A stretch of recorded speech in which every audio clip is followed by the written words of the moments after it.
ان سے درخواست کروں گا کہ وہ تشریف لا کر سپاسنامہ پیش کریں۔ نعرہ تکبیر، نعرہ رسالت، علامہ طاہر القادری قائد انقلاب۔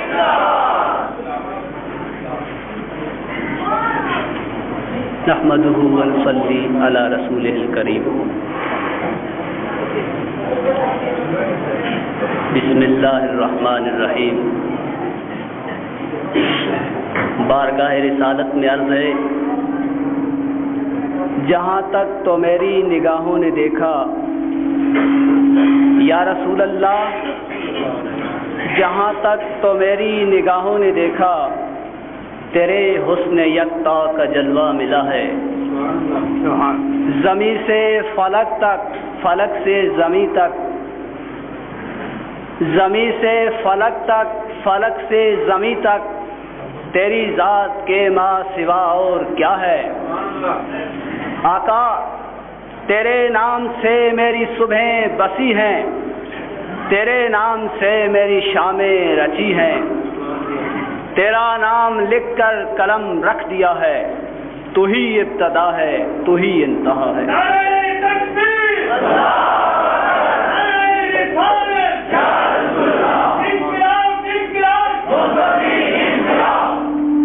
میرے بسط واجب الاحترام مکرم و محترم صاحب ذی وقار اتحاد امت کے دائی عالی مرتبت عزت مآب حضرت علامہ پروفیسر ڈاکٹر محمد طاہر القادری صاحب، دیگر مہمانان گرامی، جملہ الاسلام، السلام علیکم ورحمۃ اللہ۔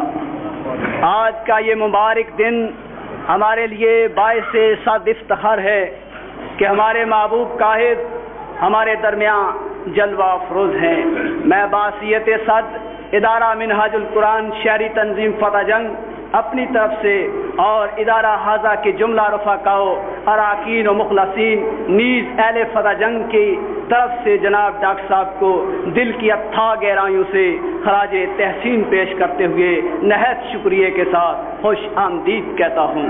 سامعین گرامی، آج کے اس پرفتن اور گئے گزرے دور میں جب کہ امت محمدیہ سازشوں، نفرتوں اور فرقہ پرستی جیسے بھیانک حالات سے دوچار ہے، جناب پروفیسر محمد طاہر القادری کی آواز نے زخموں پر مرہم کا سا کام کیا اور لوگ جوک در جوک دعوت حق کو قبول کرتے ہوئے ادارہ منہاج القرآن کے پلیٹ فارم پر جمع ہو رہے ہیں۔ بلا مبالغہ ادارہ منہاج القرآن ہی ایک ایسا پلیٹ فارم ہے جہاں سے فرقہ واریت، تعصبات کی بجائے محبت اور اخوت ملتی ہے، جس کے دروازے ہر اس شخص کے لیے کھلے ہیں جو آقا نامدار صلی اللہ تعالی علیہ وسلم کے امتی ہونے کا داعی ہے۔ ادارہ منہاج القرآن نے نوجوانان اسلام کو دین و ملت کا مخلص خادم بنانے کے لیے جامعہ اسلامیہ منہاج القرآن کا وجود دیا ہے، جہاں علوم اسلامیہ کے علاوہ عصری علوم کی تعلیم بھی دی جاتی ہے۔ ادارہ حاضہ دشمنان اسلام اور طاغوتی قوتوں کے استحصال کے لیے سرگرم عمل ہے۔ ادارہ منہاج القرآن کا قیام قومی اور ملی سطح پر ایک ایسا ہماگیر انقلاب برپا کرنا ہے جو کہ اخلاقی اور روحانی قدروں کو بحال کر کے امت مسلمہ کو اقوام عالم کی صف میں باعزت مقام دے۔ اور بالخصوص ادارہ منہاج القرآن نے ہمیں تعاونوا علی البر والتقوی پر عمل کرنے کا سنہری موقع عنایت فرمایا ہے۔ ہم اس کی سرگرمیوں میں حصہ لے کر نیکی اور تقوی کے کاموں میں شریک ہو سکتے ہیں۔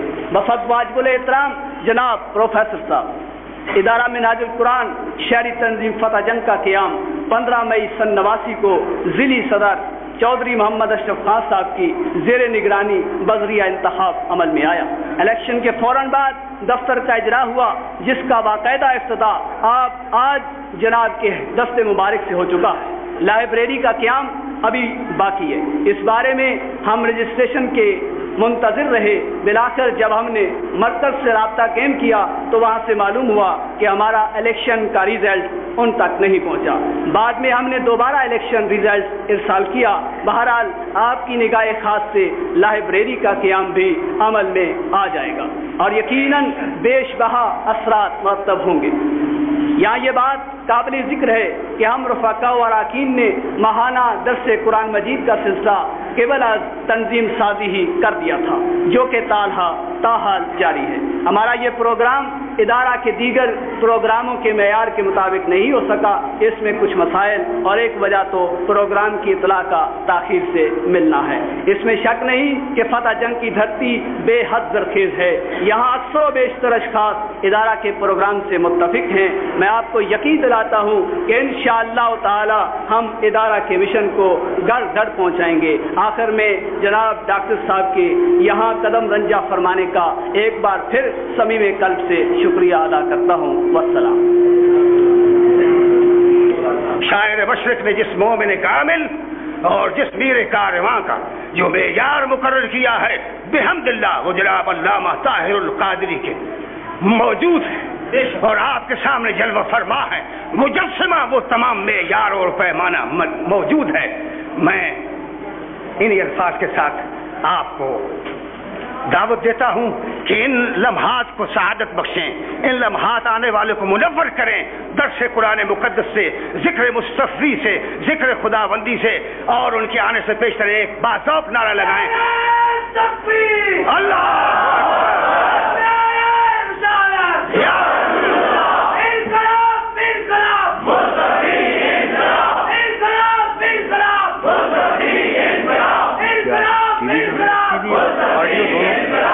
آڈیو اور ویڈیو۔ وہ اور کشتیاں ہوں گی جنہیں ڈبو دیا تو نے، وہ اور کشتیاں ہوں گی جنہیں ڈبو دیا تو نے، ہماری راہ میں آنا کبھی بھار بن کر۔ حضرات محترم، آپ کے سامنے تشریف لا رہے ہیں قائد انقلاب ڈاکٹر پروفیسر محمد طاہر القادری، محمد طاہر القادری، محمد طاہر القادری۔ انقلاب انقلاب انقلاب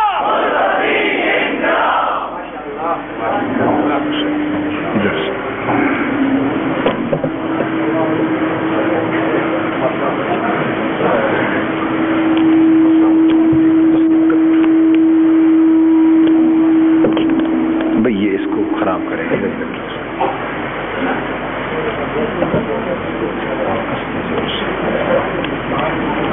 نیچے گرتا ہے، آپ نہیں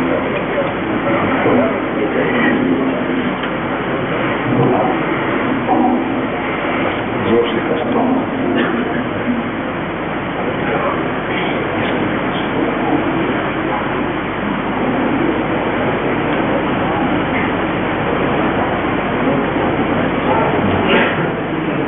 بھائی دوران خطاب کسی قسم کا کوئی سوال یا پرچی وغیرہ ارسال نہ فرمائیں، بعد میں انشاءاللہ اس پر وقت ہوگا۔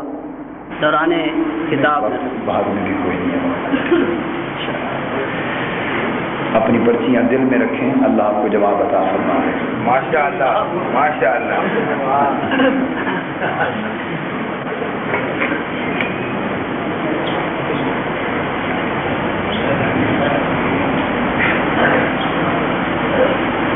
جی بڑی خوش قسمتی اسی نہ کہنا نہ بڑے اللہ تعالیٰ درے والی جنگ والے بڑے مبارک ہو، بہت اللہ کی مہربانی، بہت بہت الحمدللہ۔ نحمده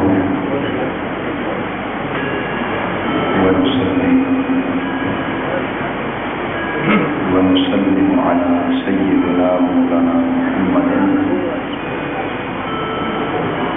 رسول النبي الأمين المكين الحنين الكريم الرؤوف الرحيم، أما بعد، بسم الله الرحمن الرحيم۔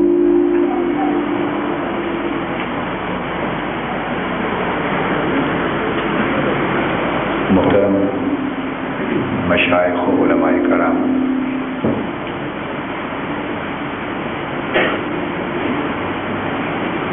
معزز حاضرین، اہالیان فتح جنگ اور عزیزان گرامی قدر، زیادہ کیوں ایسا اللہ رب العزت کا شکر ہے آج ضلع اٹک کے دورے کے دوران پہلی ملاقات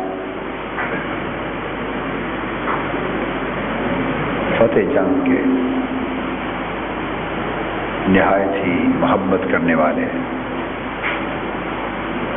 اور غیرت ایمانی سے معمور پرجوش مسلمان بھائیوں سے نصیب ہوئی ہے. آواز ٹھیک ہی خراب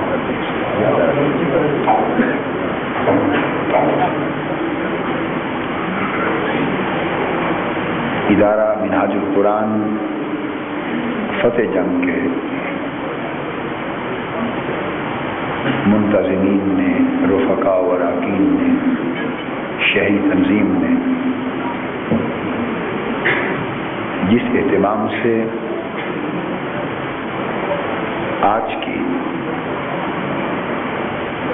یہ تقریب منعقد کی ہے، اس کو بند کر اس پر میں منہاج القرآن کی مقامی تنظیم کو اور تمام اہالیان فتح جنگ کو اور اس اجتماع کے تمام شرکاء کو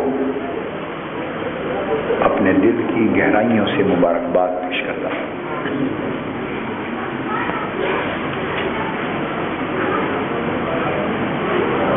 حاضرین محترم، میں تو ایک عاجز گناہگار ناقص اور خطا کار سا شخص ہوں جو اپنی زندگی میں اس قابل بھی نہیں ہوا کہ یہ سمجھ سکے کہ انسان کس طرح بنا جاتا ہے، مگر آج آپ کی یہ خوش قسمتی ضرور ہے. یہ بند کر دیں، پانی چھوڑ دیں.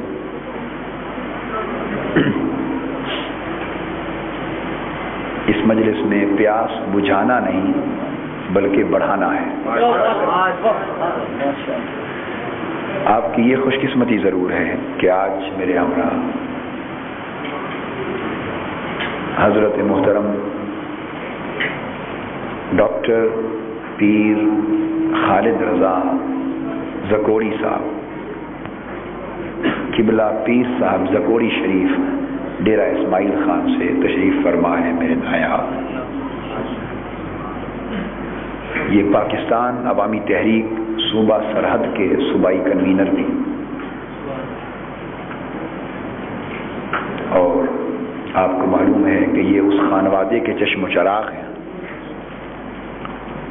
اور اس بزرگ محترم شخصیت کے فرزند ارجمند ہیں جن کی کاوشوں سے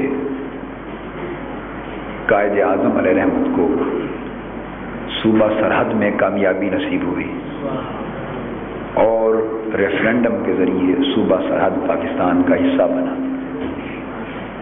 وہ پیر صاحب زکوڑی شریف اور پیر صاحب مانکی شریف جن دو برگزیدہ ہستیوں کے تاریخ ساز کردار نے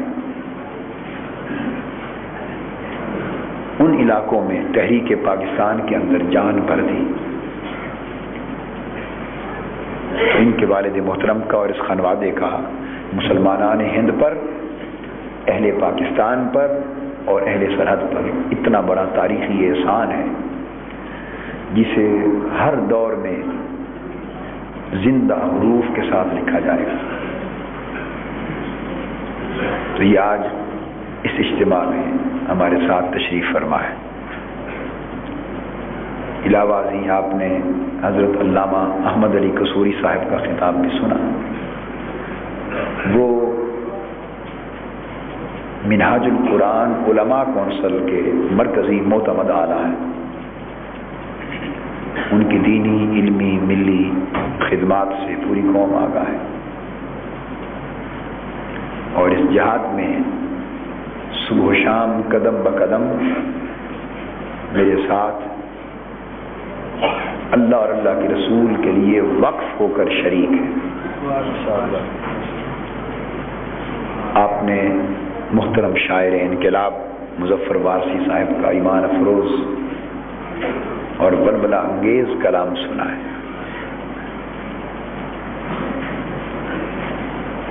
جنہوں نے اسٹیٹ بینک آف پاکستان کی ایک نہایت ہی اعلیٰ درجہ کی ملازمت، اعلیٰ درجے کی افسری ملازمت کو مصطفی انقلاب کے لیے خیر باد کہہ کر استعفیٰ دے کر اپنی زندگی کے شب و روز اور لمحہ لمحہ اس مشن کے لیے وقف کر دیا ہے.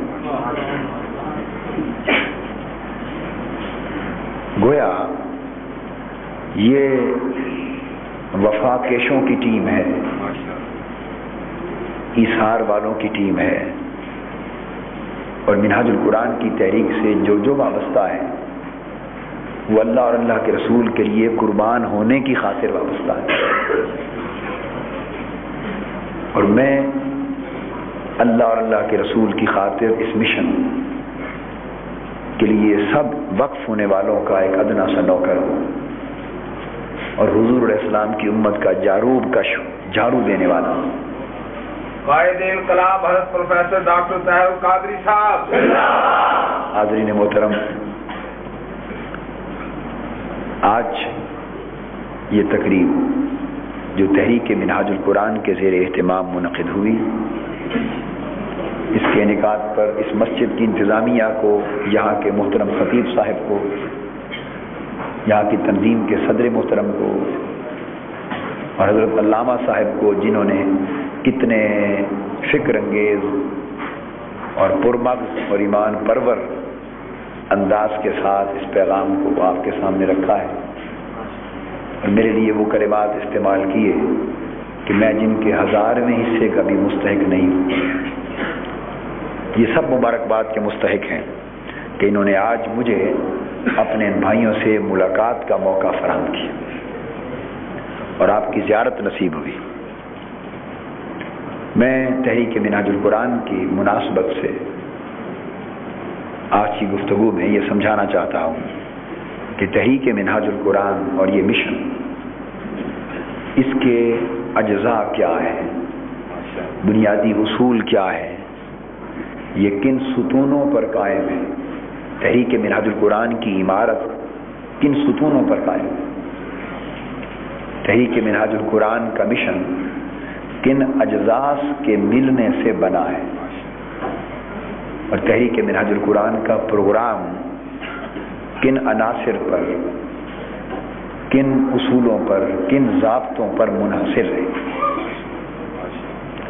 تاکہ آپ اس تحریک کو، مشن کو سمجھیں، اور جب بات سمجھ میں آ جائے تو پھر اٹھ کھڑے ہوں اور سفر کے لیے چل پڑیں. اگر بات سمجھ میں آ جائے تو پھر تو چل پڑنے کا حق پیدا ہو جاتا ہے نا. اس طرح بیٹھے. تحریک منہاج القرآن کے عناصر 4 ہیں. اس کے اجزاء کتنے ہیں؟ 4 ہیں. توجہ کے ساتھ بات کو سمجھیں. کوئی بات اپنی جگہ 100 بار مشکل بھی ہوا کرے مگر آپ کو انشاءاللہ مشکل نہیں لگے گی، آسانی سے سمجھ آ جائے گی. میں چاہتا یہ ہوں کہ اس بات کو سمجھ کر دماغ کی تختی پر لکھ لیں اور دل اور روح کے سمندر میں اتار لیں، اور پھر اپنے خون کے اندر اسے اس طرح رچا بسا لیں کہ بس پھر ظاہر و باطن پر اسی فکر کی حکومت. تو تحریک منہاج القرآن کا مشن کتنے اجزاء پر مشتمل ہے؟ بولیے. 4 اجزاء. وہ سمجھانا چاہتا ہوں. سب سے پہلا تصوف. کیا؟ تصوف. بولیے. تصوف. دوسرا عشق رسول. کیا؟ عشق رسول. تیسرا اتحاد امت. کیا؟ اتحاد امت. اور چوتھا انقلاب. کیا بولیے نا. یہ 4 عناصر ہیں جسے ہم تحریک منہاج القرآن کے عناصر اربع کہتے ہیں. تحریک منہاج القرآن کے 4 عناصر. پھر دہرائیے تاکہ یاد رہے. پہلا کون سا؟ تصوف. دوسرا عشق رسول. تیسرا پچھلے لوگ بھی بولے نا دیوار کے ساتھ پر کیا؟ اتحاد. اور چوتھا انقلاب. انقلاب انقلاب. بس یہ 4 عناصر. علامہ نے بھی انہی 4 عناصر کو اور عنوان دے کر اللہ کی جو ربوبیت کی صفات ہیں ان عنوانوں میں بات کر کے آخر پہ نقطہ یہ سمجھایا ہے کہ یہ 4 عناصر ہوں تو بنتا ہے مسلمان. یہ 4 عناصر ہوں تو بنتا ہے مسلمان. تحریک منہاج القرآن مسلمان کو مسلمان بنانا چاہتی ہے. قرآن مجید نے کہا ہے یا ایھا الذین آمنوا آمنوا، اے ایمان والو ایمان والا بن جاؤ. کیا کہا قرآن نے؟ اے ایمان والو بولو ایمان والے بن جاؤ. اے مومنو مومن بن جاؤ. اے مسلمانوں مسلمان بن جاؤ. تو تحریک منہاج القرآن مسلمانوں کو قرآن مجید کے پیغام کے مطابق حقیقی مسلمان بنانا چاہتے ہیں. کس ذریعے سے؟ ان 4 عناصر کے ذریعے سے. اب یہ 4 عناصر سمجھاتا ہوں آپ کو. پہلا عنصر میں نے عرض کیا تصوف. کیا؟ تصوف. اب تصوف کیوں؟ آپ کہیں گے کہ اسے عشق رسول سے بھی پہلے درجہ دیا. عشق رسول کو دوسرا عنصر کہا نا، تو تصوف کو سب سے پہلے رکھا. اس کی وجہ کیا ہے یہ بات سمجھیں. اس لیے کہ تصوف توحید کا نام ہے.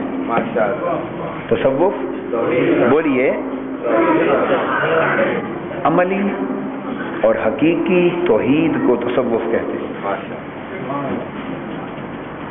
عملی اور حقیقی توحید کو تصوف کہتے ہیں. یعنی توحید اگر دلائل میں رہے،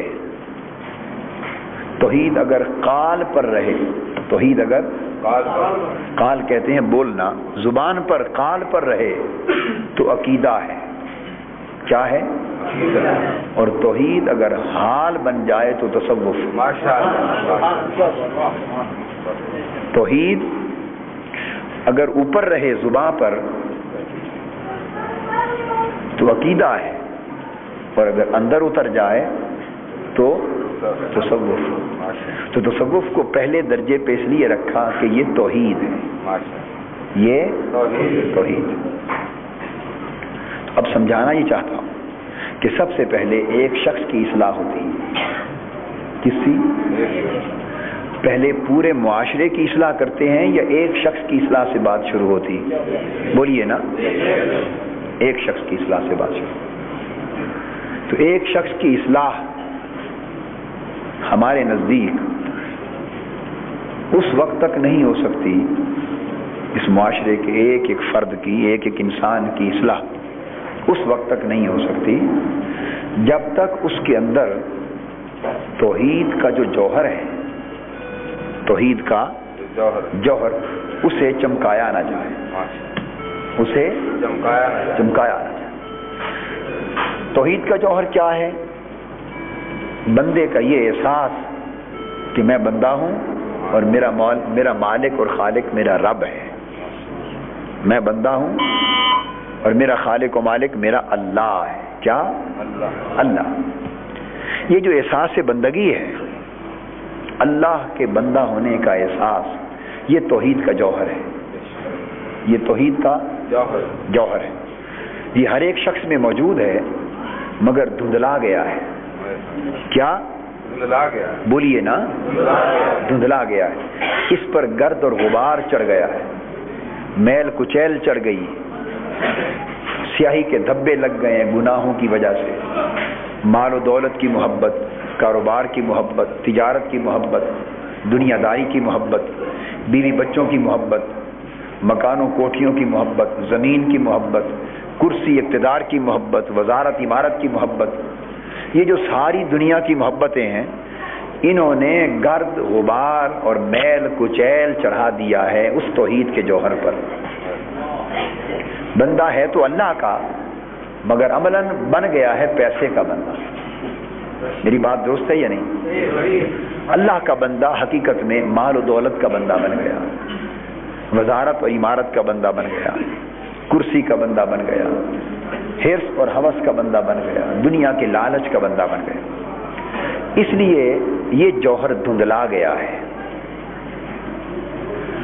اب تحریک منہاج القرآن کا پیغام یہ ہے کہ اگر چاہتے ہو کہ ہر شخص کی اصلاح ہو جائے تو ضروری ہے کہ اس کے اندر جو توحید کا جوہر ہے اسے چمکایا جائے، اسے گرد و غبار کو جھاڑا جائے، جھاڑ پھونک کی جائے، توحید کا جوہر چمکایا جائے۔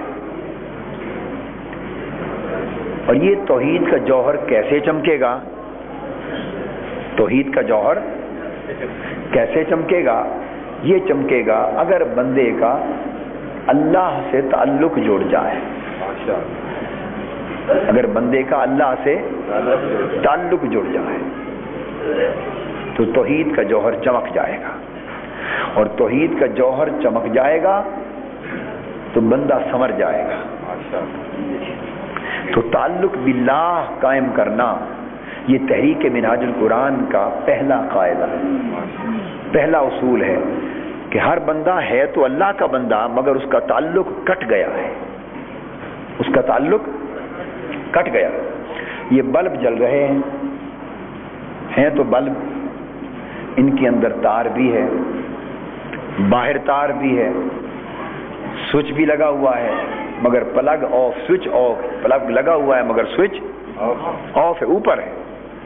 اس لیے تار بھی ہے، کنیکشن بھی ہے، بجلی آ بھی رہی ہے، بلب بھی ہے، اندر تار بھی ہے، سب کچھ ہے مگر کمرے میں اندھیرا ہے، کوٹھے میں اندھیرا ہے، سب کچھ مگر کوٹھے میں اندھیرا ہے، چونکہ کنیکشن کٹا ہوا ہے، کنیکشن سوئچ اوپر ہے، کنیکشن کٹا ہوا ہے، اس لیے کوٹھے میں اندھیرا ہے سب کچھ موجود مگر کوٹھے میں اندھیرا ہے۔ اللہ بھی ہے، بندہ بھی ہے، من اور دل کی کوٹھڑی بھی ہے، بندگی بھی ہے، سب کچھ ہے مگر تعلق کٹا ہوا ہے، تعلق کٹا ہوا ہے۔ تو تحریک منہاج القرآن کا پہلا پیغام یہ ہے، وہ یہ چاہتی ہے کہ یہ جو تعلق والا سوئچ آف ہے، اللہ سے تعلق والا سوئچ آف ہے، اور اللہ کے ساتھ بندگی کا تعلق جو کٹا ہوا ہے، بس اس تعلق کو جوڑا جائے، بس جوڑنے کی دیر ہے، من کا بلب روشن ہوگا اور دل کی کوٹھڑی چمک اٹھے گی، جگمگا کوٹھڑی چمک اٹھے گی۔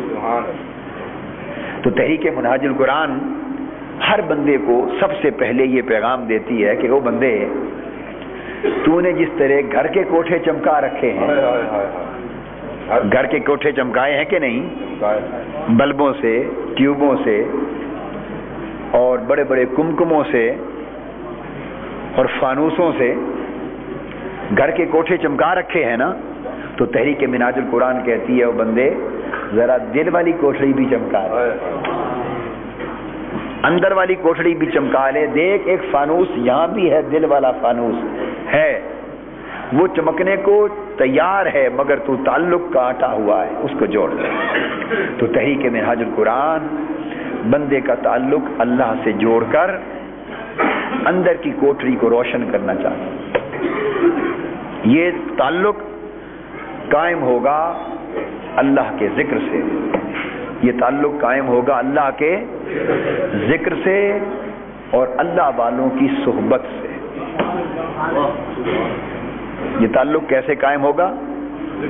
اللہ کے ذکر سے اور اللہ والوں کی صحبت سے. ذکر اور صحبت جب دونوں مل جائیں گی تو تعلق جڑ جائے گا. تعلق جڑ جائے گا تو بلب جل جائے گا. بلب جل جائے گا تو پھر اندر نور ہی نور ہو جائے گا. اور جب اندر روشنی ہو جائے گی تو پھر باہر تو روشنی نکلے گی ہی نکلے گی. جب بلب کا اندر چمک اٹھے تو باہر چمکتا ہے کہ نہیں؟ بولیے نا. جب اندر چمک اٹھے تو باہر پھر لوگوں کو روشنی ملتی ہے. لوگوں کو روشنی کیوں نہ ملے؟ جس کا اندر چمک رہا ہو پھر وہ لوگوں کو روشنی کیوں نہ دے؟ یہ جو لوگوں کو روشنی نہیں ملتی اس کی وجہ یہ ہے کہ جو روشنی کے مرکز ہیں ان کے اندر اندھیرا ہو گیا. جو روشنی کے مرکز ہیں ان کے اندر اندھیرا ہو گیا ہے. اگر وہ اندر سے چمک اٹھیں تو باہر کا ماحول روشن ہو جائے گا. تو تحریک منہاج القرآن یہ چاہتی ہے کہ اللہ سے بندے کا ٹوٹا ہوا تعلق پھر جڑ جائے اور ایسا جڑے کہ آنکھیں اللہ کے عشق میں پھر رونے لگیں.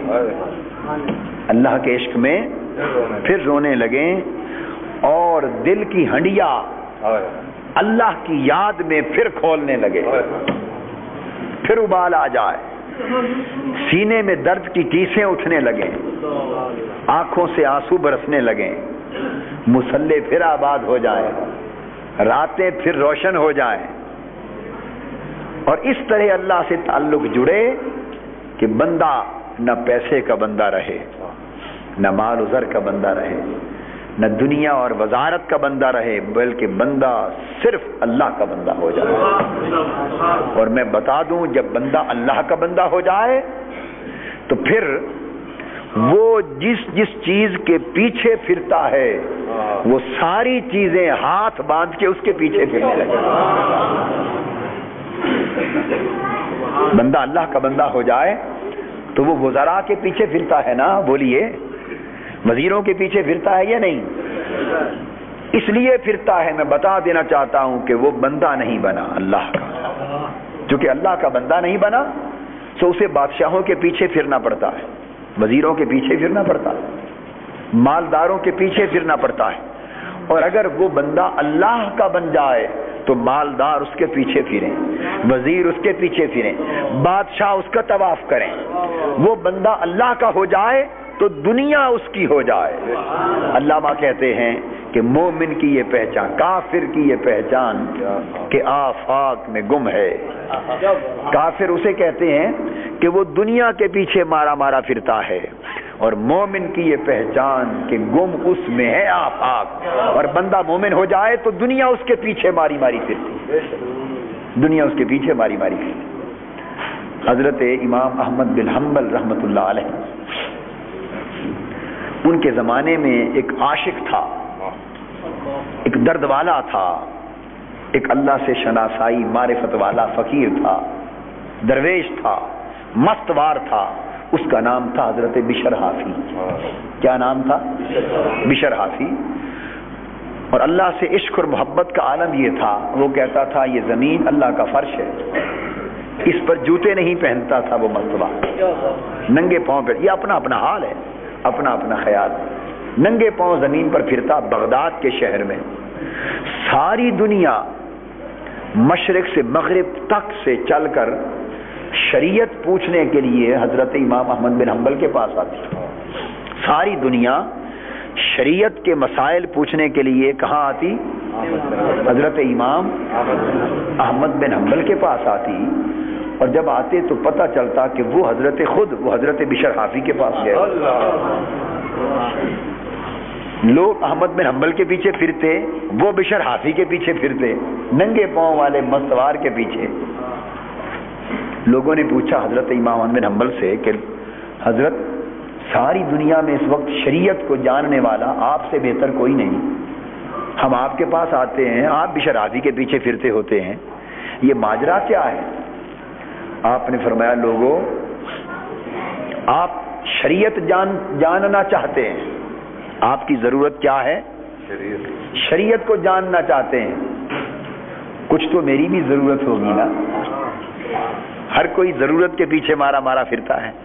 آپ کو شریعت معلوم کرنا ہے اور میں شریعت والے کو جاننا چاہتا ہوں. درست ہے کہ اس زمانے میں اللہ کا شکر ہے کہ شریعت اس زمانے میں مجھ سے بڑھ کر کوئی نہیں جانتا، مگر شریعت والا بشر حافی سے بڑھ کے کوئی نہیں جانتا. تو تم شریعت جاننے کے لیے میرے پاس آتے ہو، میں شریعت والے کو جاننے کے لیے اس کے پاس جاتا ہوں. اور جب تنہائی ملتی نا تنہائی، تو احمد بن حنبل رحمت اللہ تعالی علیہ حضرت بشر حافی کے پاس بیٹھ جاتے، گھٹنوں کے پاس ساتھ لگ کر اور عرض کرتے حضرت بشر حافی کوئی اللہ کی بات تو سنا دے، یہ عشق والوں کی بات ہے. تو سمجھا یہ رہا ہوں کہ بندہ تب سنورتا ہے جب وہ اللہ کا ہو جائے. سیدنا غوث العظم شیخ عبد القادر جیلانی رضی اللہ تعالی عنہ قدس سر العزیز، چونکہ اللہ کے بندے ہو گئے تھے نا، کیا اللہ کے بندے ہو گئے تھے، تو جب وقت کے حاکم کو، خلیفے کو، بادشاہ کو دیکھتے کہ کام غلط کر رہا ہے، اس کو رکا لکھتے، اس کو خط لکھتے اور فرماتے اے مستنصر باللہ، اے مستنجد باللہ، اے مستعصم باللہ، خط لکھتے جو بھی ہوتا وقت کا خلیفہ، اور کہتے اے خلیفہ وقت تو بھٹک رہا ہے، انسانیت پر ظلم کر رہا ہے، عبد القادر تمہیں یہ حکم دیتا ہے کہ سنور جا ورنہ تیرا سر قلم کر دیا جائے. یہ عام شخص کہہ سکتا ہے کہ حکمران کو؟ بولیے، جو مال و زر اور دنیا کا بندہ ہے وہ کہہ سکتا ہے؟ نہیں، یہ وہی کہہ سکتا ہے جو مولا کا بندہ ہے. یہ کون کہہ سکتا ہے؟ جو مولا کا بندہ ہے، جو مولا کا بندہ ہے. جب بندہ اللہ کا بندہ ہو جاتا ہے تو پھر وہ فاروق اعظم بن کر دریائے نیل کو خط لکھتا ہے کہ اے دریائے نیل، اگر تو اپنی مرضی سے چلتا ہے تو بے شک نہ چل، اور اگر اللہ کی مرضی سے چلتا ہے تو عمر تمہیں حکم دیتا ہے کہ چل. اور پھر اللہ کے بندے کے حکم سے دریائے نیل ایسا چلا کہ آج 1400 سال بیت گئے، رکنے کا نام نہ لیا. اب آپ سمجھے اللہ کا بندہ کسے کہتے ہیں؟ بولیے نا، اللہ کا بندہ اسے کہتے ہیں. تحریک منہاج القرآن کا پہلا پیغام یہ ہے کہ بندو مال و زر کے نہیں اللہ کے بندے بن جاؤ، جاہ و منصب کے نہیں اللہ کے بندے بن جاؤ، اور اللہ سے ٹوٹا ہوا تعلق جوڑ لو. حضرت عائشہ صدیقہ رضی اللہ تعالیٰ عنہ فرماتی ہیں حضور کا تعلق اللہ سے ایسا تھا، جب نماز کا وقت آتا، اذان آتی، نماز کا وقت آتا، مصلی پہ کھڑے ہو جاتے، چہرہ اقدس زرد ہو جاتا، کپ کپانے لگتے، حالت غیر ہو جاتی، اور اللہ کے حضور پیش ہوتے ہوئے حضور علیہ السلام کا حال یہ ہوتا کہ ہم بھی سامنے آ جاتے تو ہمیں پہچان نہ سکتے، ہمیں پہچان. تو اللہ کا بندہ جب اللہ کے حضور آتا ہے تو پھر کوئی اور پہچانا نہیں. حضرت عبداللہ بن عمر کا بیٹا، چھوٹا سا بیٹا چارپائی پہ سویا ہوا ہے، وہ نماز پڑھ رہے ہیں، چھت سے سانپ گرا، اس نے بیٹے کو لپیٹ میں لے لیا، بیٹا چیخا، گھر والے جمع ہو گئے، قیامت مچ گئی، کوہرام مچ گیا، کوہرام مچ گیا. ساتھ ہی نماز پڑھ رہے ہیں، جب نماز سے فارغ ہوئے دیکھا کہ سارے گھر والے جمع ہیں، رو رہے ہیں. پوچھا کیوں جمع ہو، کیا ہو گیا؟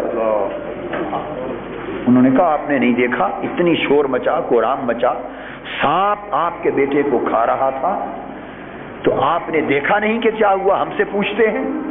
فرمانے لگے نماز میں تھا، ایک ہی کو دیکھا تھا، کیا کرتا ہے یا اسے دیکھتا ہے یا ادھر دیکھتا، ایک ہی کو دیکھا جا سکتا ہے، ایک ہی وقت میں، یا اسے دیکھتا یا بچے کو دیکھتا. تو سمجھانا یہ چاہتا ہوں جب بندہ اللہ کا بندہ بن جائے تو ہر کوئی اس کے سامنے، بولیے نا، جھک جاتا ہے، ہر کوئی اس کے سامنے جھک جاتا ہے. یہ امام نبہانی رحمۃ اللہ علیہ بہت بڑے بزرگ، انہوں نے واقعہ بیان کیا، اور اس کو علماء دیوبند میں سے ایک بہت بڑے عالم گزرے ہیں دیوبند علماء میں سے مولانا اشرف علی تھانوی، انہوں نے اس واقعے کو بھی اپنی کتاب میں جمال الاولیاء میں نقل کیا، انہوں نے بھی نقل کیا، امام نبہانی نے بیان کیا اور امام تاج الدین سبکی نے بیان کی. بتا رہا ہوں اللہ کا جب بندہ بن جاتا ہے تو کتنی طاقت آ جاتی، پھر اس کی نگاہ سے تقدیریں بدلنے لگتی. علامہ نے کہا نا کہ نگاہ مرد مومن سے بدل جاتی ہیں تقدیریں، جو ہو ذوق یقین پیدا کہ کٹ جاتی ہیں زنجیریں. فرماتے ہیں کہ ایک شیخ محمد نام کے مصر میں بزرگ تھے، اللہ سے تعلق جڑ گیا تھا. ایک بیٹا چھوٹا سا مرنے لگا، ملک الموت روح قبض کرنے کے لیے آ گئے. جب ہاتھ ملک الموت نے ڈالا، بیٹا حالت نزع میں گیا، تڑپنے لگا، جان نکلنے لگی. بیوی روتی رہی چیختی رہی. جب بچے کو آخر ایک ہی اکلوتا بیٹا جب آخر حال میں دیکھا تو شوہر کے قدموں پہ گر پڑی اور یہ بات کی، آپ نے تو لو مولا سے لگا لی، آپ نے تو دوستی اللہ سے لگا لی ہے. بیٹا ہو یا نہ ہو آپ کو تو فرق کوئی نہیں پڑے گا، میرا تو جینا اسی کے ساتھ تھا. نہ ہوا تو آپ تو پھر بھی مست رہیں گے، میں مر جاؤں گی اس کے بغیر. خدا کے لیے جسے دوست بنایا ہے اسے میری خاطر ہی درخواست کر دو کہ یہ زندہ رہے، اپنے دوست کو کہہ دو کہ زندہ رہے. جب یہ حالت دیکھی بچے کو حالت نزع میں، تو بس فقط ایک نگاہ اٹھائی، کتاب اٹھا کے دیکھ لیں، پڑھ لیں، جمال الاولیاء مولانا اشرف علی تھانوی صاحب نے لکھا ہے اور بڑی عربی کی کتابوں میں درج ہے، ائمہ کی کتابوں میں. ایک نگاہ اٹھائی اور ملک الموت سے مخاطب ہوئے. ملک الموت سے، جان موت کے فرشتے سے مخاطب ہوئے. ہاتھ نہیں اٹھائے، دعا نہیں کی، التجا نہیں کی، بس اوپر لوح محفوظ کی طرف نگاہ اٹھائی اور موت کے فرشتے سے کہا، فرمایا ارجع یا ملک الموت فإن إلی ربک فإن حکم موتہ قد نسخ. اے موت کے فرشتے اپنے رب کی طرف لوٹ جا اور دیکھ بچے کی موت کا حکم زندگی سے بدل چکا.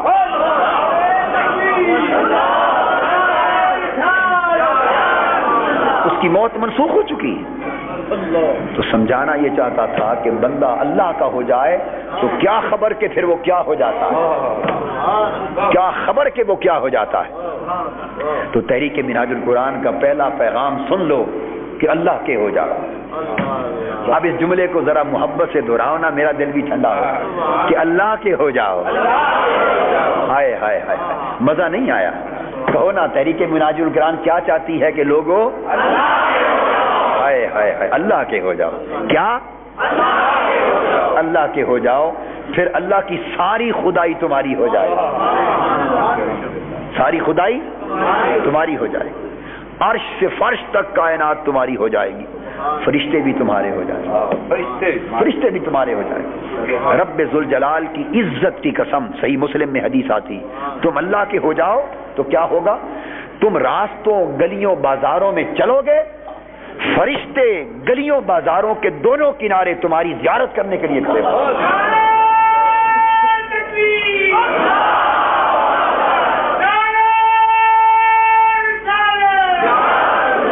تم سے مصافحہ کرنے کے لیے کھڑے ہوں گے فرشتے. تم بستر پر لیٹو گے، آرام کرو گے، فرشتے آ کر تمہاری زیارت کریں گے، مصافحہ کریں گے. صحیح مسلم میں حدیث ہے جو میں بیان کر رہا ہوں، یہ تاجدار کائنات صلی اللہ علیہ وسلم نے فرمائی. آپ نے سمجھا کیا ہے کہ اللہ کا بندہ کیا ہوتا ہے؟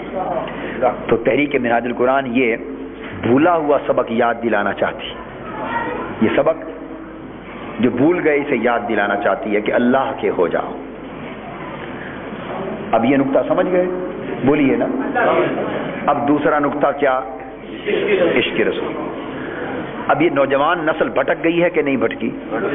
اس دور میں کہیے آپ باپ بیٹھے ہیں، اولاد کیا نہ مانتی ہے؟ بہت کم مانتے ہیں. شکوہ رہتا ہے نا، بھٹک گئی. سینما گھر جاتے ہیں، ناچتے گاتے پھرتے ہیں، ویڈیو دیکھتے ہیں، وی سی آر دیکھتے ہیں، بلو پرنٹ دیکھتے ہیں، انڈیا کی فلمیں دیکھتے ہیں، اور پھر جو اور آگے بڑھ گئے تباہی کی طرف وہ شراب خانوں میں جاتے ہیں، بدمستیاں کرتے ہیں، رقص ناچ گانے. یہ شکوہ ہے کہ نہیں آج کی نسل سے؟ بولیے، ہے نا کہ آج پوری نسل بگڑ گئی. تو اس کا بھی کوئی علاج ہونا چاہیے کہ نہیں ہونا چاہیے جی؟ تو تحریک منہاج القرآن کا دوسرا اصول اس کا علاج کرتا ہے، پوری کی پوری نسل کا، پوری کی پوری نسل کا علاج کرتا ہے. ہم یہ سمجھتے ہیں کہ اس نوجوان نسل کو اور پوری قوم کو جس کا راستہ بھٹک گیا ہے، انفرادی طور پہ بندہ سنور نہیں سکتا جب تک توحید کا جوہر نہ چمکے، اللہ کا تعلق نہ جڑے، اور اجتماعی طور پہ پوری قوم اور پوری نسل سنور نہیں سکتی جب تک آقا دو جہاں صلی اللہ علیہ وسلم سے کٹا ہوا تعلق پھر نہ جڑے۔ اس امت کا تعلق حضور سے کٹ گیا ہے، بولیے امت کا تعلق حضور علیہ السلام سے، نام تو لیتے ہیں، نعرے لگاتے ہیں، مگر تعلق اندر سے کٹ گیا ہے۔ غلامی کا پٹا گلے میں نہیں رہا، اگر غلامی کا پٹا آقا کا گلے میں رہتا تو ہم کسی اور کی طرف جاتے نہ جاتے۔ تعلق کٹ گیا ہے حضور سے، غلامی کا تعلق، اللہ سے بندگی کا تعلق کٹ گیا، اور حضور سے غلامی کا تعلق کٹ گیا۔ تو آج ضرورت یہ ہے کہ اس قوم کو پھر حضور کا غلام بنایا جائے، حضور کا غلام بنایا جائے، تاکہ سب غلامیوں سے جان چھوٹ جائے، تاکہ سب غلامیوں سے جان چھوٹ جائے، حضور علیہ السلام سے تعلق جوڑا جائے۔ کیسے جڑے گا؟ آج تحریک منہاج القرآن کا دوسرا پیغام یہ ہے کہ کیسے جڑے گا تعلق حضور سے؟ وہ جڑے گا عشق رسول کی آگ بھڑکانے سے، عشق رسول کی آگ بھڑکانے سے۔ بے شک نماز پڑھو، روزہ رکھو، حج کرو، زکوٰۃ کرو، سب کچھ کرو، یہ فرائض ہیں، مگر خالی یہ عمل کرتے رہنے سے تعلق نہیں جڑ سکتا، آج نہیں جڑ سکتا۔ آپ دیکھتے ہیں لوگ ادھر نماز پڑھتے ہیں، باہر جا کے بے ایمانی کرتے ہیں، ادھر نماز پڑھتے ہیں، داڑھی رکھتے ہیں، باہر جا کے سود لیتے دیتے ہیں، نماز پڑھتے ہیں، وضو کے وقت مسواک کرتے ہیں، بھی حضور کی سنت ہے، ایسا کرتے ہیں، جا کے باہر کم تولتے ہیں، دھوکہ کرتے ہیں، جھوٹ بولتے ہیں، منافقت کرتے ہیں۔ قوم کا کردار بگڑ چکا ہے، کردار تو سمجھانا یہ چاہتا ہوں کہ خالی عمل سے آج کٹا ہوا تعلق جڑ نہیں سکتا۔ تحریک منہاج القرآن کا فکر یہ ہے کہ اگر پوری قوم کا کردار سنوارنا چاہتے ہو تو پھر رسول سے تعلق پھر سے جوڑنا ہوگا، بات پھر شروع سے شروع کرنی ہوگی، بات پھر میرا جملہ سمجھیں، بات پھر شروع سے شروع کرنی ہوگی، سفر پھر شروع سے آواز زیادہ کریں اسپیکر کی، سفر پھر شروع سے شروع کرنا ہوگا، یعنی تعلق حضور سے جوڑنا ہوگا۔ کیا تعلق حضور سے جوڑنا ہوگا، اور کیسا تعلق؟ عشق والا تعلق، اس کو نہ کریں وہ آواز ٹھیک، عشق والا تعلق جوڑنا ہوگا۔ اگر عشق کا تعلق حضور علیہ السلام سے جڑ گیا، عشق کا تعلق حضور سے خالی نعرے کا عشق نہیں، ہم نعرے بہت لگاتے ہیں، نعروں میں ہم بڑے شیر، مگر بجھی عشق کی آگ اندھیر ہے، اندر اندھیرا ہو چکا ہے۔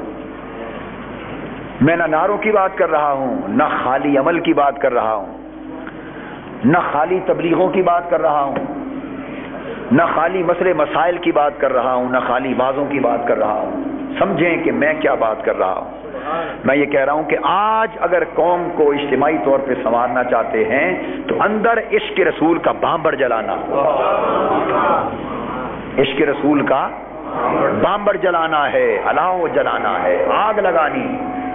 اگر اندر آگ لگ گئی عشق رسول کی، آگ لگ گئی، عشق رسول کی آگ لگ گئی، اگر اندر عشق رسول کی آگ لگ گئی، اندر بامبر جل گیا، تن بدن میں آگ لگ گئی عشق رسول کی، تو پھر خدا کی قسم بدی کا کوئی ذرہ باقی نہیں بچے گا، ہر شے جل جائے گی، بدی کا ہر ذرہ جل جائے، ہر ذرہ جل جائے۔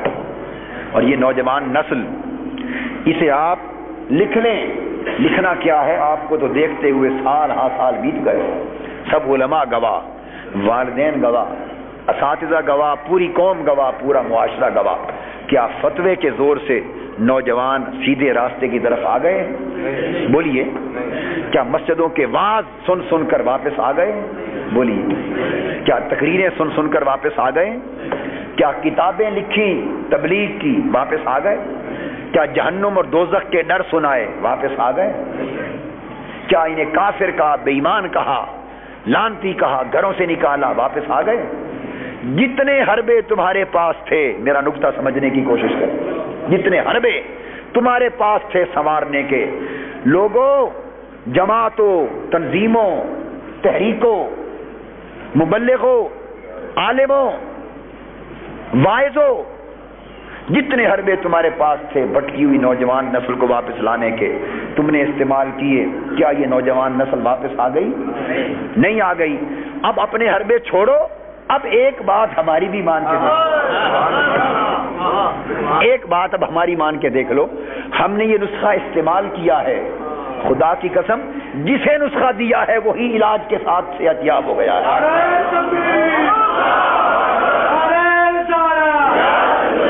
جس نے یہ نسخہ کھایا ہے، جس نے یہ پڑیا کھا لی، شرط کھانا ہے، شرط یہ کہ پڑیا لے لے، اٹھا کے پھینک نہ دے۔ جس نے نسخہ استعمال کر لیا وہی سنور گیا۔ جس نے یہ جس شراب کی بات میں کر رہا ہوں، جس نے یہ چکھ لی ہے اس نے وہ چھوڑ دی ہے، جس نے یہ چکھ لی ہے اس نے وہ چھوڑ دی، جسے یہ لگ گئی ہے وہ چھوٹ گئی، اور وہ کیا؟ بس عشق رسول کی آگ جلاؤ۔ ان نوجوانوں کو عشق رسول کی آگ اور بامبڑ میں دھکا دو، انہیں حسن رسول کا مطالعہ کرو، انہیں حضور کی زلفوں کی باتیں کیا کرو۔ اگر چاہتے ہو کہ یہ دنیا کے حسینوں کو لعنت بھیج دیں تو کسی ذریعے سے یہ دنیا کے حسینوں کو نہیں چھوڑ سکتے، ان جوانوں کو مدینے والے حسین کی بات سناؤ، انہیں مدینے کے حسین کی بات سناؤ۔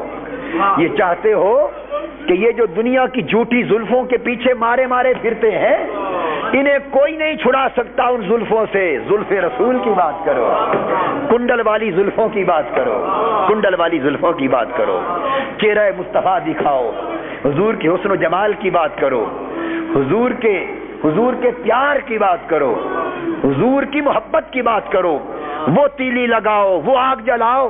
بس جس جوان میں عشق رسول کی چنگاری بڑک اٹھے گی وہی خالد بن ولید ہو جائے گا، وہ طارق بن زیاد ہو جائے گا، وہ محمد بن قاسم ہو جائے گا۔ ایک ہی گر ہے، ہمارے پاس کچھ نہیں، میں تو کسی قابل نہیں، یہ جو لاکھوں نوجوان پلٹ گئے اس میں میری کوئی کرامت نہیں، میں تو ابھی انسان ہی نہیں بن سکا، کرامت تو بڑی دور کی بات ہے۔ میرے پاس، میں سچ بتا رہا ہوں خدا کے گھر میں، نہ کوئی کرامت، نہ کوئی علم، نہ کوئی عمل، نہ کوئی نیکی، نہ کوئی تقوی، نہ کوئی فہم، نہ شعور، کچھ بھی نہیں، حیوانوں کی طرح کا ایک شخص۔ میرے پاس کچھ نہیں، بس ایک نسخہ ہاتھ میں آ گیا ہے، کہیں سے آ گیا ہے یہ نسخہ ہاتھ میں، بس وہی نسخہ دیتا ہوں، پڑیا دیتا ہوں، اس سے کام ہو جاتا ہے۔ وہ چاہتا ہوں کہ تم وہ نسخہ سمجھ لو، وہ یہ کہ اگر بگڑی ہوئی پوری نسل کو سنوارنا چاہتے ہو، واپس لانا چاہتے ہو، تو عشق رسول کے بھانبڑ جلاؤ، آگ جلاؤ عشق رسول کی۔ ان سے حضور دونوں تنہا ایک باغ، ایک محل میں رہے، کوئی دیکھنے والا نہ تھا۔ میں نے سرج دج کے 40 دن 40 راتیں کوشش کی کہ تو ایک نگاہ میری طرف اٹھا کے دیکھ لے، تیری ایک نگاہ کو میں بہکا نہیں سکی۔ اب مجھے اس سوال کا جواب دے کہ وہ کون سی شے ہے جو تجھے میری طرف دیکھنے نہیں دیتی، بس اب اتنا بتا دے، وہ کون سی شے ہے، وہ حسن کون سا ہے، کوئی اتنا حسین تو ہے، تیری نگاہوں میں وہ کیا رچ بس گیا ہے کہ جو مجھے دیکھنے نہیں دیتا۔ اس جوان نے یہ سوال سن کے نگاہ اٹھائی، اس نے کہا یہ پوچھتی ہو تو سنو۔ اس نے کہا جس کی نگاہ میں گنبد خضرا والا حسین بس گیا ہو وہ کسی اور حسن کی طرف نگاہ اٹھا کے نہیں دیکھتی، بس وہ پھر تڑپ اٹھی،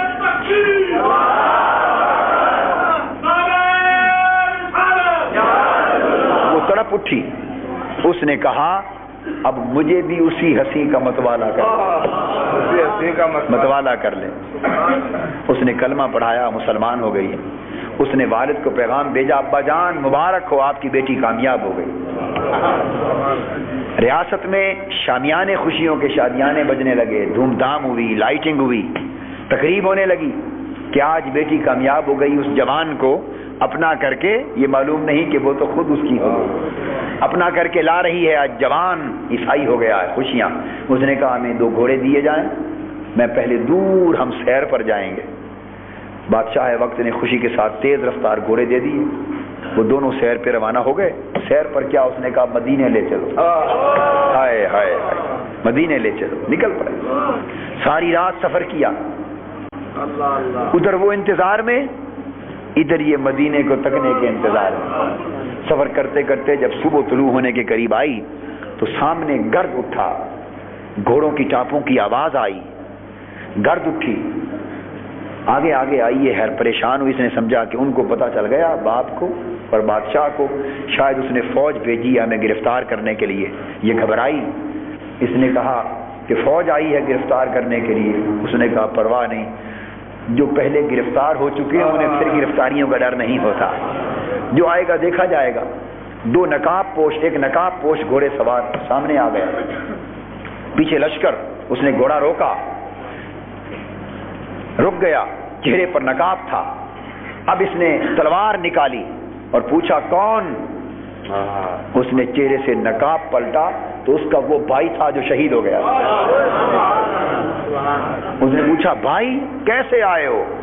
اس نے کہا رب ذوالجلال کے حکم سے جنت سے آیا ہوں، حکم ہوا ہے کہ جا، تیرا بھائی آج کامیاب ہو کے آ رہا ہے، فرشتوں کا لشکر لے کے جا اور استقبال کر۔ سمجھانا یہ چاہتا ہوں کہ اگر یہ عشق رچ بس جائے تو پھر کردار بدل جاتے۔ تو تحریک منہاج القرآن کا دوسرا پیغام یہ ہے کہ آج کی قوم اور آج کی نوجوان نسل میں عشق رسول کے بامبر جلائے جائیں، بس جوں جوں چنگاری لگتی جائے گی کام بنتا جائے گا۔ اس کے لیے نعت کی محفلیں کیا کرو، کیا؟ میلاد کی محفلیں کیا کرو، کیا؟ تعلق باللہ کے لیے ذکر کی محفلیں کرو، فکر کے حلقے کرو، رات کو اٹھو، نوافل پڑھو، سجدے کرو، صحبتوں میں بیٹھو، درد و سوز سیکھو، عشق رسول کے لیے محافل میلاد کرو، نعت کی محفلیں کرو، حضور کے شمائل پڑھو، حضور کے فضائل پڑھو، کمالات پڑھو، حضور کا اٹھنا بیٹھنا سمجھو، حضور کے لباس کے رنگ پڑھو، چہرہ پاک کے حسن و جمال کی کیفیتیں پڑھو، زلفوں کے کنڈل سنو کیسے ہوتے تھے، بس ان کنڈلوں کے چکروں میں رہو، عشق کی چنگاری جل جائے گی۔ آپ سمجھ گئے نا؟ آپ نے تو اللہ کو ایک طرف، رسول کو ایک طرف کر کے جنگ چلا دی ہے آپس میں۔ یہ بات درست ہے یا نہیں؟ تو تحریک منہاج القرآن یہ 2 پیغام دیتی ہے، یہ عناصر اربع میں سے پہلے 2 عنصر۔ اب تیسرا عنصر اتحاد امت۔ کیا؟ اتحاد امت سمجھ لیں، کیا؟ تحریک منہاج القرآن یہ نہیں کہتی، اچھی طرح ذہن نشین کر لیں، کہ اگر آپ سنی ہیں تو سنیت کو چھوڑ دیں، نہیں، میرا بھی ایک مسلک ہے، میں بھی اہل سنت والجماعت ہوں۔ یہ نہیں کہتی کہ تم شیعہ ہو تو شیعت کو چھوڑ دو، نہیں، جو شیعہ ہے وہ اپنے مسلک پر رہے، سنی اپنے مسلک پر رہے، جو دیوبندی ہے اپنے مسلک پر رہے، اس کا مسلک سلامت، جو بریلوی ہے اپنے مسلک پر رہے، اس کا سلامت، ہر کوئی اپنے مسلک پر رہے۔ مگر تحریک منہاج القرآن اتحاد امت کے حوالے سے کیا کہتی؟ وہ یہ کہتی ہے کہ آپ لوگوں نے بریلویت، دیوبندیت کو، اہل حدیثیت کو، شیعیت کو اوپر کر دیا ہے اور میرے مصطفیٰ کے دین اسلام کو نیچے کر دیا۔ صاف بتا رہا ہوں، نہ دیوبندی ہوں نہ بریلوی ہوں، سن لے، 2 ٹوک ڈنکے کی چوٹ پہ کہہ رہا ہوں، نہ دیوبندی نہ بریلوی۔ میرے نزدیک یہ مسلک ہے ہی نہیں، سرے سے یہ مسلک ہے ہی نہیں۔ بریلی بھی ایک شہر، دیوبند بھی ایک شہر، جو اس شہر کے مدرسے میں پڑھا وہ بریلوی، جو دیوبند کے مدرسے میں پڑھا وہ دیوبندی، بس مسلک اہل سنت والجماعت، مسلک اہل سنت والجماعت، اور سچا وہی جو خدا کی بندگی سکھائے اور مصطفیٰ کا عشق سکھائے، جو اولیاء کے طریقے پر چلے، جو تصوف کی طرز پہ چلے، جو حضرت فرید الدین گنج شکر کی راہ پہ چلے، جو حضرت داتا گنج بخش کی راہ پہ چلے، جو حضرت قطب الدین مختار کاکی کی راہ پر چلے، جو نظام الدین اولیاء کی راہ پر چلے، جو حضرت شیخ نقشبند کی راہ پر چلے، خواجہ اجمیر کی راہ پہ چلے، سیدنا غوث الاعظم کی راہ پہ چلے. ہم ان جھگڑوں کو نہیں، یہ جھگڑے وہ کہتا ہے میری مانو، وہ کہتا ہے میری مانو، وہ کہتا ہے میری مانو. بھئی نہ ہم تمہاری مانتے ہیں، نہ تمہاری، ہم داتا گنج بخش کی مانتے ہیں. ہم حضور سیدنا غوث الاعظم کی مانتے ہیں، ان کی مانتے ہیں جو ان جھگڑوں سے پہلے تھے، جو ان جھگڑوں سے پہلے تھے. ہم صحابہ کی مانتے ہیں، اہل بیت کی مانتے ہیں، امام اعظم کی مانتے ہیں، امام مالک، امام شافعی، امام حنبل کی مانتے ہیں، ہم مصطفیٰ کی مانتے ہیں. سبحان اللہ. ہمارا مسلک ہے، ہمارا مشرب ہے. ہم میں کوئی میں قادری ہوں، کوئی نقشبندی ہے، کوئی چشتی ہے، کوئی سوروردی ہے، اور میں ساروں کا خادم ہوں. اس لیے کہ اس تحریک میں سارے ہیں، میں سب کا نوکر ہوں، ہر دروازے کا جھاڑو دیتا ہوں. یہ سب چیزیں حضور کی امت ہی کے جز ہیں. ارے کوئی چشتی نقشبندی سوروردیت کے لیے لڑتا پھرے اور تصوف کو چھوڑ دے تو یہ تصوف کہاں کا ہوا؟ تو پہلے تصوف کی خیر ہوگی تو پھر طریقوں کی خیر ہوگی. کوئی مسلکوں کے لیے لڑتا پھرے دین کو چھوڑ دے، ارے دین کی خیر ہوگی تو مسلک ہوں گے. تو تحریک منہاج القرآن مسلکوں کا انکار نہیں کرتی، مگر فقط یہ کہتی ہے کہ پہلے دین اسلام، پہلے شریعت مصطفیٰ، پہلے کتاب و سنت، پھر مسلک اس کتاب ہے. اگر یہ اصول آ جائے تو امت میں اتحاد ہو جائے گا. امت میں آپ بات کو سمجھ گئے نا؟ تو تحریک منہاج القرآن کا تیسرا عنصر اتحاد امت. کیا؟ اتحاد امت. اور چوتھا عنصر انقلاب. کیا؟ انقلاب. چوتھا عنصر. یہ تینوں باتیں جو میں نے عرض کی، اس سے آپ کی مذہبی حالت، دینی حالت سمر جائے گی. مذہبی اور دینی حالت سمر جائے گی. اب آخری نقطہ اور اہم تر نقطہ وہ یہ کہ آپ مسجد میں آ گئے، سجدہ کر لیا، رات کو اٹھے رو لیے، کیف سرور اللہ اور اللہ کے رسول کے تعلق کا مل گیا، مسلمان بن گئے، مگر آپ کے ملک کے دفتروں میں بے ایمانی جاری رہے تو کیا اس طرح مسلمانی زندہ رہے گی؟ اب جواب بولیے. نظام بے ایمانی پر چلے، آپ ایمان پر چلنا چاہیں تو کیا دو حکومتیں چل سکتی ہیں؟ ایک زمین پر اسلام اور کفر کی دو حکومتیں چل سکتی ہیں؟ ایک زبان پر سچ اور جھوٹ دو چل سکتے ہیں؟ سراسر درنگی چھوڑ دے یک رنگ ہو جا، سراسر موم یا پھر سنگ ہو جا. یا ایمان کی راہ پر چل یا کفر کی راہ پر چل، یا سچا بن یا جھوٹا بن. یہ ممکن نہیں میرے دوستو. بات سمجھنے والی ہے کہ ہر کوئی کوشش کرے کہ میں مسلمان بن جاؤں مگر ملک کا نظام مسلمان نہ بنے. میں سچا بن جاؤں مگر ملک کا نظام جھوٹ پر ہو. میں دیندار بن جاؤں مگر ملک کا نظام بددیانتی پر ہو. میں نیک بن جاؤں مگر ملک کا نظام بدی پر ہو. میں اللہ کی بات کروں اور ملک کا نظام امریکہ، واشنگٹن، ماسکو کی بات کروں. میں رسول کی غلامی کی بات کروں اور ملک کا نظام بھارت اور روس کی غلامی کی بات کرے. میں مصطفیٰ کی غلامی کا پٹا گلے میں ڈالنا چاہوں اور جو سلطنت، تاج اور تخت پر بیٹھے ہیں وہ اس قوم کو بے ایمان بنانا چاہیں، راشی بنانا چاہیں، جھوٹ بولنے پر مجبور کریں. کسی کو بجلی کا کنیکشن بغیر رشوت کے ملتا ہے؟ تو آپ جا کے دفتر میں رشوتیں دے آئیں، یہاں سجدے کریں تو سجدے کہاں بچے؟ کہاں گئے سجدے؟ میری بات سمجھے نا؟ ملازمت میں جائیں، بچے کا پیٹ پالنے کے لیے حرام کما کے لائیں، رات کو اٹھ کے سجدے تہجد کریں تو یہ تہجدیں کہاں گئیں؟ باہر جھوٹ بولیں، ملک میں شراب چلے، ملک میں بدکاری چلے، ملک میں رشوت ہو، ملک میں سفارش ہو، ملک میں بددیانتی ہو، نظام میں جھوٹ ہو، برسر اقتدار طبقے اور دھڑے کیا دونوں سچ پر چل رہے ہیں یا جھوٹ پر؟ آپ خانہ خدا میں بیٹھے اس وقت جس بھائی کی جس جماعت سے بھی وابستگی ہے، اس وقت میری بات سنتے ہوئے اسے بھول جائے، صرف اللہ کا ہو کر سنیں. کسی کی پیپلز پارٹی سے تعلق ہے تو سرے دست اسے ایک طرف رکھ دے.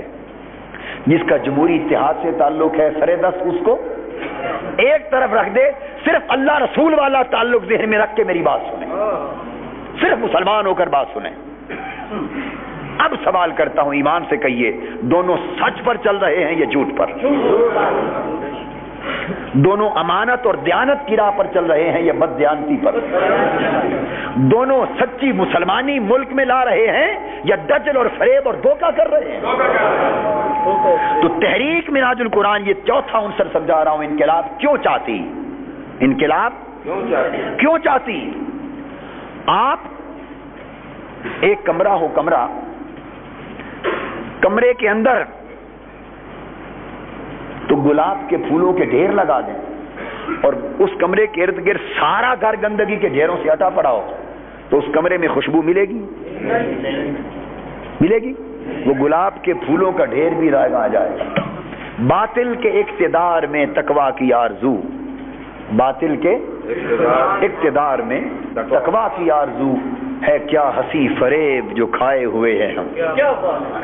اگر خالی اندر سنوارنے سے پورا معاشرہ سمر جاتا تو میرے آقا سرزمین مدینہ میں انقلاب لا کر کافروں سے جنگ نہ کرتے, جہاد نہ کرتے, سیاسی انقلاب نہ لاتے, مدینہ کی اسلامی ریاست نہ بناتے, خود اسلامی سربراہ نہ بنتے, بدر کے غزوے نہ ہوتے, احد نہ ہوتی, خندق نہ ہوتی, حنین نہ ہوتا, فتح مکہ نہ ہوتی.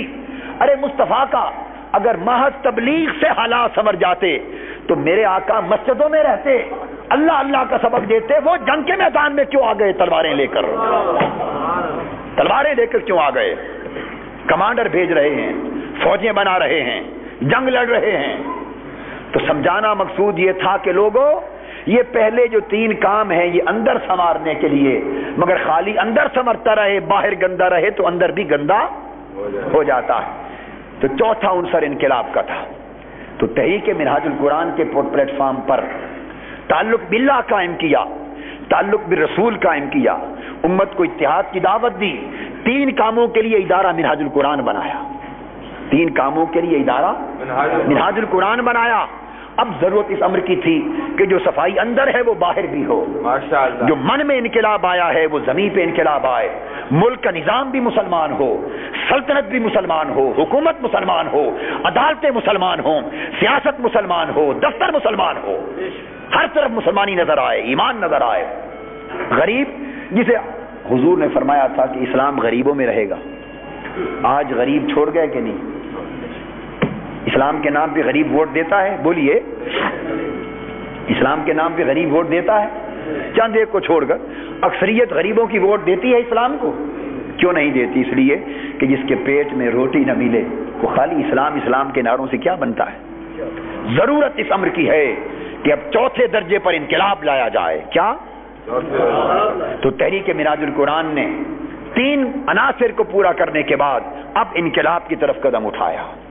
اور یہ مصطفی سیرت, یہ نبوی سیرت, تحریک منہاج القرآن ادھورے دین کی قائل نہیں ہے, ادھورے دین کی قائل نہیں ہے. جنہوں نے خالی تبلیغیں کی ان کو 100 سال بیت گئے, 100 سال بیت گئے, بستر اٹھا کے گھر گھر گریا کریا ملک ملک شہر شہر جاتے. کیا دنیا میں انقلاب اسلام کا آ گیا؟ بات کرتے ہوئے زندگیاں گزر گئی علماء کو انقلاب آ گیا. محلے محلے میں مسجد ہے, کیا ملک میں انقلاب آ گیا؟ ہزاروں مدرسے ملک میں ہیں, کیا انقلاب آ گیا؟ تو پتہ چلا کہ یہ سارے مراکز اور ذرائع کام کرتے بھی رہیں, مگر جب تک باطل کو للکارا نہ جائے, ٹکر نہ لی جائے, اور حسین بن کر جب تک کربلا میں اترا نہ جائے اس وقت تک انقلاب نہیں آتا.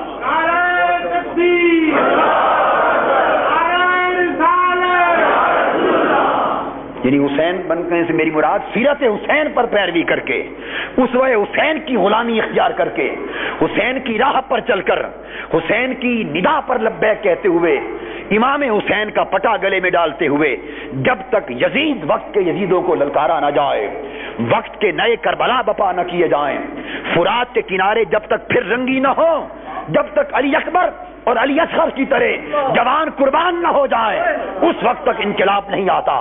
تو تحریک منہاج القرآن,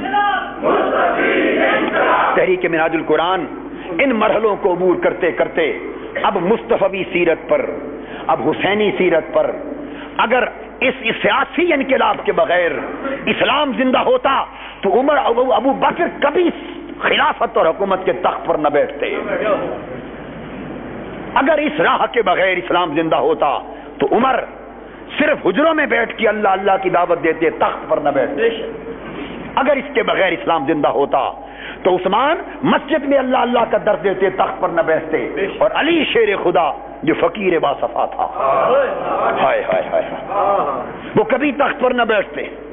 جس کے پاس اتنے پیسے جمع نہ ہوئے کہ زکات دے سکے، ایسا فقیر. اور وہ فقیر کیا، وہ ساری دنیا کا بادشاہ، وہ مولائے کائنات، علی مولائے کائنات ہیں، وہ تخت پر نہ بیٹھتے. ارے اگر دین نام صرف خاموشی سے بیٹھ کے اللہ اللہ کرنے، واز کرنے، تبلیغ کرنے، دعوت دینے، نیکی کو پھیلاتے رہنے کا ہوتا تو حسین نانا کا شہر مدینہ چھوڑ کے کربلا کا سفر نہ کرتا. کیا حسین کو گنبد خضرا پسند نہ تھا؟ جواب دینا. کیا اپنی اماں فاطمۃ الزہرا کی قبر پسند نہ تھی؟ کیا شہر مدینہ کی گلیوں میں حسین کو گھومنے میں مزہ نہیں آتا تھا؟ ارے نگاہ جب گنبد پہ پڑتی ہوگی، نگاہ جب جالیوں پر پڑتی ہوگی، ماں کی قبر فاطمۃ الزہرا پر پڑتی ہوگی تو مدینے میں رہنا حسین کو کتنا مزہ دیتا ہوگا. مگر حسین دین کو جانتا تھا کہ دین فقط اپنے آپ کو دین کی تبلیغ کر کے ایک شہر میں چپ رہنا نہیں. وہ وقت آیا جب دیکھا نظام کفر کے ہاتھ میں چلا گیا، باطل کے ہاتھ میں چلا گیا، جھوٹوں کے ہاتھ میں چلا گیا، بے ایمانوں کے پاس چلا گیا، بدجانتوں کے پاس چلا گیا، ظالموں کے پاس، مکاروں کے پاس، عیاروں کے پاس، آمروں کے پاس، لٹیروں کے پاس چلا گیا. تو حسین اپنے نانا کے مزار پر آئے، آ کے رو دیے، عرض کیا نانا جان مزہ تو یہاں رہنے میں تھا، مزہ تو آپ کے مزار کے سائے میں اور آپ کے گنبد کے سائے میں رہنے میں تھا، مگر اب آپ کا دین یہاں رہنے نہیں دیتا، اب امت کا حق یہاں رہنے نہیں دیتا. اب دل چاہتا ہے نانا ایک طرف اپنے مزے ہیں کہ آپ کو گنبد تکتا رہوں اور ذوق لیتا رہوں، ایک طرف دین اور امت کا حق ہے، اس لیے اجازت ہو آج آپ کے دین کی خاطر مدینہ چھوڑ کے کربلا جا رہا ہوں. تو حسین نے مدینہ چھوڑا، کربلا بسا لیا. مدینہ چھوڑا، کربلا بسا لیا. ٹکر لی تو ٹکر لیے بغیر اسلام زندہ نہیں ہوتا.